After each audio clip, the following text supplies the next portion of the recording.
అందరికీ నమస్కారం. ఈరోజు ప్రత్యేకించి చంద్రబాబు నాయుడు గారు పవర్కి సంబంధించి ఇంధన రంగానికి సంబంధించి శ్వేతపత్రాన్ని విడుదల చేయడం జరిగింది. అయితే దౌర్భాగ్యం ఏంటంటే శ్వేతపత్రం మొత్తం చంద్రబాబు నాయుడు పాపం ఆయన ఒక టీచర్ లాగా కర్ర ఒకటి పట్టుకొని చేతిలో మైక్ ఒకటి పట్టుకొని ఏదో అనర్గళంగా ఉపన్యసిస్తా ఆయన చేసినటువంటివి ఏదన్నా ఉంది అని అనుకుంటే వాటిని చేయనటువంటి వాటిని తన గొప్పలుగా చెప్పుకుంటా గతంలో జగన్మోహన్ రెడ్డి గారి ప్రభుత్వం అయితే ఇంధన రంగం మీద దృష్టి పెట్టలేదు, అసలు ఇంధన రంగానికి సంబంధించి లేదా విద్యుత్ పంపిణీలో అనేక రకాలైనటువంటి లోపాలు ఉన్నట్టుగా ఆయన మాట్లాడాడు. పూర్తిగా సాధారణంగా మనం అసత్యాలు అర్ధసత్యాలు అంటాం, అర్ధసత్యాలు కాదు పూర్తిగా అసత్యాలతో అబద్ధాల మయంగా అది ఆ ప్రజెంటేషన్ నాకు అనిపించింది. ఆయన ఏదో గొప్ప ప్రతిభావంతుడు అన్నట్టుగా సంస్కరణలకు ఆద్యుడు అన్నట్టుగా ఆయన తీసుకున్నటువంటి నిర్ణయాల ఫలితంగానే ఈరోజు అసలు ఆంధ్ర రాష్ట్రంలో విద్యుత్ పంపిణీ జరుగుతున్నట్టుగా కరెంటు వ్యవస్థ అనేటువంటిది నిలబడినట్టుగా జగన్మోహన్ రెడ్డి గారు ఆ వ్యవస్థలన్నింటినీ కూడా ధ్వంసం చేసినట్టుగా ఆయన పదే పదే చెప్పుకురావడం జరిగింది. అంటే ఆయన వెనక ఉన్నటువంటి ఉద్దేశం ప్రజలకి విద్యుత్ పంపిణీని గురించి తెలియజేయడం కన్నా కూడా జగన్మోహన్ రెడ్డి గారిని విమర్శించడానికి పనిగట్టుకొని ఇది తీసుకొచ్చాడు. ఎందుకంటే ఎప్పుడన్నా ఒక శ్వేతపత్రం విడుదల చేసేటప్పుడు ప్రజలకి దానికి సంబంధించినటువంటి అన్ని విషయాలు సమగ్రంగా తెలియజేయడానికి శ్వేతపత్రాలు విడుదల చేస్తారు. ఆయన వాటికి భిన్నంగా ఆ సాంప్రదాయానికి తిలోదకాలు ఇస్తా జగన్మోహన్ రెడ్డి గారిని గత ప్రభుత్వాన్ని విమర్శించడానికే వైఎస్ఆర్ కాంగ్రెస్ పార్టీ ప్రభుత్వాన్ని ఆయన పరిమితం కావడం జరిగింది. ఆయన నోటికుండా వచ్చినటువంటివన్నీ కూడా అబద్ధాలు అవాస్తవాలు అనేటువంటిది ఆధారాలతో సహా నేను తెలియజేయడానికే ఈ మీడియా సమావేశాన్ని ఏర్పాటు చేయడం జరిగింది. ఈరోజు మనం ఒక్కసారి ఆయన మాట్లాడినటువంటి ప్రజెంటేషన్లో చెప్పినటువంటి అబద్ధాలు వాస్తవాలు ఒక్కసారి మనం బేరీజ్ వేసుకుంటే 2014-15 ఆయన చంద్రబాబు నాయుడు గారు ముఖ్యమంత్రిగా ఉన్నప్పుడు 59,198 మిలియన్ యూనిట్లు సంవత్సరానికి అవసరం ఉండేది. 2018-19 అంటే చంద్రబాబు నాయుడు గారు దిగిపోయే నాటికి 63,675 మిలియన్ యూనిట్లకి ఆ డిమాండ్ పెరిగింది. అంటే కేవలం సగటున 1.9% వృద్ధి రేటు. 59,198 మిలియన్ యూనిట్ల నుంచి 63,675 మిలియన్ యూనిట్ల కంటే కొత్త కనెక్షన్లు ఇవ్వలేదు. ఎవరు అడిగినా సరే వాళ్ళకి సంబంధించినటువంటి వ్యవసాయ రంగానికి సంబంధించినటువంటి కనెక్షన్లు కానీ మరొకటి కానీ డిమాండ్ పెరగకుండా ఆయన మేనేజ్ చేసుకుంటూ వచ్చి అందరినీ ఇబ్బందుల పాలు చేసి ఈరోజు నేను బ్రహ్మాండంగా అడిగినటువంటి వాడికల్లా కరెంట్ ఇచ్చాను అని అన్నాడు. అప్పుడు మన సగటు వృద్ధి రేటు ఎంత అంటే చంద్రబాబు నాయుడు గారు ఉన్నటువంటి గత ప్రభుత్వంలో 2014 నుంచి 2019 వరకు కేవలం 1.9% అయితే జాతీయ సగటు వృద్ధి రేటు ఎంత అంటే 4.5%.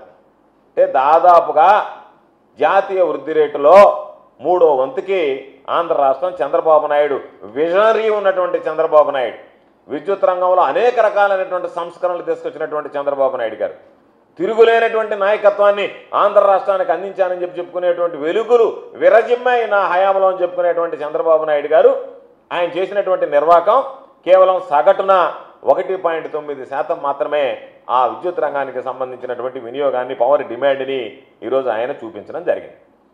ఒక్కసారి మనం చూస్తే చంద్రబాబు నాయుడు ఈరోజు 2014 నుంచి 2019 మధ్యలో వినియోగం దాదాపుగా 36% పెరిగిందని చెప్పి కాకి లెక్కలు కట్టి ఆయన డబ్బా కొట్టుకున్నాడు. అంటే ఎంత అబద్ధాలు మాట్లాడుతున్నాడో చంద్రబాబు నాయుడు అని చెప్పడానికి ఇది ఒక ఉదాహరణ. వాస్తవం ఎన్ని యూనిట్లు నువ్వు ఈరోజు నేను 36% పెరిగింది అంటే సగటున 1.9% పెరిగినటువంటి దాన్ని నేను బ్రహ్మాండంగా పెంచానని చెప్పి మాట్లాడుకునేటువంటి దౌర్భాగ్యం అనేటువంటి పరిస్థితి. కాబట్టి మొత్తం చూసుకున్నా సగటున 1.9% ఉంది. నీ మొత్తం సంవత్సరానికి 1.9% అంటే నీ హయాంలో మొత్తం ఎత్తుకున్నా కూడా 7.6%కి పరిమితమయ్యావు.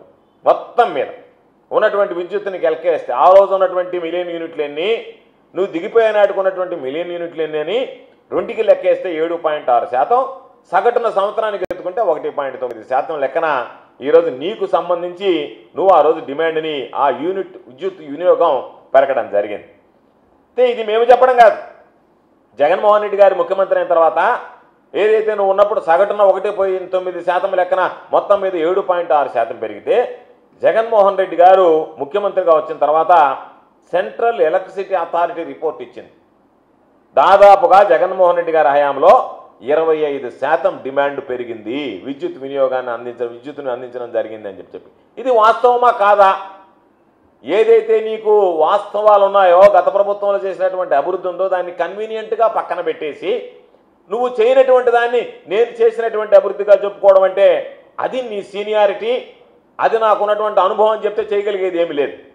నువ్వు ఇవ్వండి ఇచ్చినటువంటి వాడి గురించి మాట్లాడకుండా నేను శ్వేతపత్రం విడుదల చేశాను అని అంటే అది వైట్ పేపర్ అవుతుందా, బ్లాక్ పేపర్ అవుతుందా, ఒక్కసారి నువ్వు ఆలోచన చేసుకోవాల్సినటువంటి పరిస్థితి. అందుకే చెప్తున్నావు, జగన్మోహన్ రెడ్డి గారి హయాంలో నీ హయాంలో నువ్వు దిగిపోయేటప్పటికీ 63,675 మిలియన్ యూనిట్లని నేను చెప్పినట్టుగా ఉంటే దాదాపుగా దానిని 2023-24 నాటికి 80,151 యూనిట్లకి ఈరోజు మనం ఆ డిమాండ్ని పెంచుకోగలిగాం. అంటే దాదాపుగా 25% డిమాండ్ పెరిగింది. సగటున వృద్ధి రేటు చూస్తే సంవత్సరానికి 4.7%. జాతీయ వృద్ధి రేటు 4.9% ఉంటే 2019-2024 మధ్య జగన్మోహన్ రెడ్డి గారు దాదాపుగా దానికి సంబంధించి ఆయన తీసుకున్నటువంటి నిర్ణయాల వల్ల సగటున వృద్ధి రేటు సంవత్సరానికి 4.7% పెరిగింది. అంటే నీ హయాంలో 1.9% ఉంటే దాదాపుగా 4.7% అయింది. మొత్తం మీద నీ హయాంలో 7.6% పెరిగితే అది 25% వరకు దాదాపుగా పెరిగింది. చంద్రబాబు నాయుడు చెప్పాల్సింది ఏంటంటే, ఇదిగో మీ హయాంలో 25% పెరిగింది, నా హయాంలో 7.6% పెరిగింది, నా హయాంలో కోవిడ్ లేదు, చంద్రబాబు నాయుడు హయాంలో కోవిడ్ లేదు, చంద్రబాబు నాయుడులో ఉక్రెయిన్ యుద్ధం లేదు, లేదా చంద్రబాబు నాయుడుకి సంబంధించినటువంటి కోల్ సప్లైలో ఇష్యూలు లేవు, లేదా ఇంటర్నేషనల్కి సంబంధించినటువంటి అంతర్జాతీయంగా సప్లై చేసే ఇష్యూస్ ఏం లేవు. ఇవన్నీ లేకపోయినా ఆయన హయాంలో పెరిగినటువంటి డిమాండ్ 7.6% అయితే ఇవన్నిటిని అధిగమించి జగన్మోహన్ రెడ్డి గారు ప్రజలకు ఇచ్చినటువంటిది 25% పెరిగిందనేటువంటిది స్పష్టంగా ఈరోజు మేము చెప్పేటువంటి లెక్కలు కాదు, ఈరోజు సెంట్రల్ ఎలక్ట్రిసిటీ అథారిటీ రిపోర్ట్ ప్రకారమే పెరిగినటువంటిది మాట వాస్తవం అని చెప్పి ఈ సందర్భంగా తెలియజేస్తున్నాం. కాబట్టి చంద్రబాబు నాయుడు కోకోలాలు అబద్ధాలు చెప్పి ఈరోజు చంద్రబాబు నాయుడు చెప్పినవన్నీ అబద్ధాలు, ప్రతి ఒక్కటి నోటుకుండా వచ్చినటువంటి ప్రతి ఒక్కటి అబద్ధం తప్ప నిజం మాట్లాడలేదు. 2018-19 నాటికి జెన్కో ఇన్స్టాల్డ్ కెపాసిటీ చెప్తాడు ఆయన 7,213 మెగావాట్లు ఉంది అని చెప్తాడు. కానీ ఆ రోజు జెన్కో యాన్యువల్ రిపోర్ట్ ప్రకారమే, జెన్కో వాళ్ళ లెక్కల ప్రకారమే ఆయన చెప్పినటువంటి 7,213 మెగావాట్లు అని చెప్తే అది వాస్తవానికి 5,613 మెగావాట్లు మాత్రమే. నువ్వు చెప్పినటువంటి విధంగా 7,213 మెగావాట్లు కాదు, 5,600 అని జెన్కో వాళ్ళ రిపోర్ట్లో వాళ్ళు పొందుపరిచినటువంటిదే. ఎందుకు చంద్రబాబు నువ్వు లేనిది ఏంటంటుగా ఏదో నువ్వు చెప్పాలనుకున్నటువంటి దాంతో భ్రమలు సృష్టించి ఈ రికార్డ్ అంతా ఎవరి దగ్గర ఉండదులే, నేను ఆడిందే ఆట పాడిందే పాట, కాబట్టి ఇక్కడ వచ్చినటువంటి మీడియా మొత్తం నేను చెప్పింది రాసుకొని పోతారు తప్ప దీన్ని వాస్తవాలు ప్రజలకు తెలియజేయాల్సినటువంటి అవసరం లేదు, కాబట్టి నేను అబద్ధాలు మాట్లాడేసి వెళ్ళిపోతే ఆ అబద్ధాలు ప్రజల్లోకి వెళ్ళిపోతే దానికి సంబంధించినటువంటి కొంత అనుకూల మీడియా ప్రచారం చేస్తే సరిపోతుందనేటువంటి దుర్మార్గం అనేటువంటి ఆలోచన తప్ప ఈ వాస్తవాలు కాదు అని చెప్పి నువ్వు ఆధారాలతో సహా నిరూపించే రోజు నీ ప్రభుత్వం ఉంది. కాబట్టి గత ప్రభుత్వంలో పంపిణీ సంస్థలకు సంబంధించి ట్రాన్స్కో కానీ జెన్కో కానీ అప్పుల విషయంలో కూడా మాట్లాడదాం, దాని గురించి కూడా మాట్లాడాడు. జగన్మోహన్ రెడ్డి గారికి పరిపాలన చేతకాలేదు కాబట్టి అప్పుల కుప్ప చేశాడు అన్నాడు.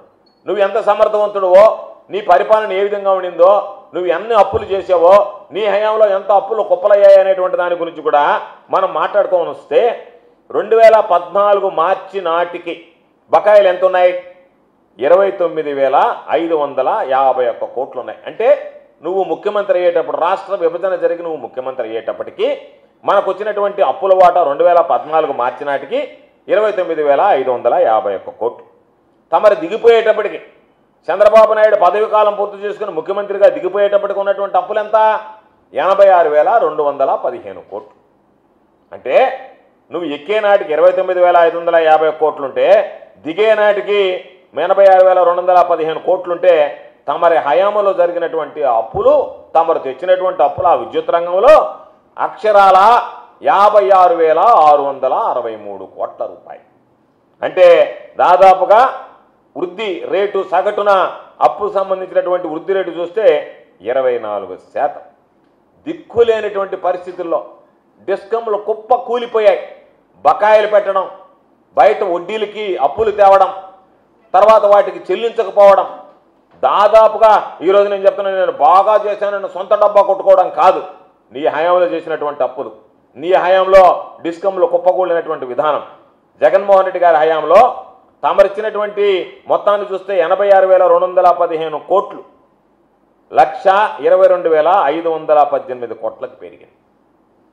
అంటే ఒకసారి లెక్క వేస్తే నువ్వు ఉన్నటువంటి అప్పులను ఏ విధంగా పెంచుకుంటూ పోయావు అనేటువంటిది కాంపౌండ్ యాన్యువల్ గ్రోత్ రేట్ ప్రకారం చూస్తే 36,300 కోట్ల రూపాయలు జగన్మోహన్ రెడ్డి గారి హయాంలో పెరిగితే, నీ హయాంలో 24% అప్పులు పెరిగితే, జగన్మోహన్ రెడ్డి గారి హయాంలో పెరిగినటువంటి అప్పుల శాతం 7.3%. కాబట్టి దానికి ప్రకారం మనం ఏదైనా సరే వేసుకునేటప్పుడు CAGR ప్రకారం వేసుకోవాలి. CAGR ప్రకారం లెక్క చేస్తే తమ హయాంలో ఉన్నటువంటి 24%, ఇక్కడ ఉన్నటువంటి 7.3% ఉన్నటువంటి వ్యత్యాసాన్ని గమనించు.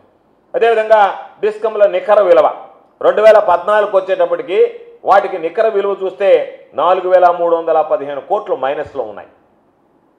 తమరు 5 ఏళ్ల పాలనలో అది మరింత దారుణంగా క్షీణించి వాటి విలువ -20,000 కోట్లకు పడిపోయింది. 4,315 కోట్ల మైనస్ ఉంటే తమరి పుణ్యమానని, తమరు తీసుకున్న సంస్కరణలు, తమరు అనుభవం, తమరి యొక్క ముందు చూపు, దూరదృష్టి, ఈ సమాజానికి వెలుగులు నింపాలన్నటువంటి తమరి నిర్ణయాలు -20,000 కోట్లకు చేర్చారు.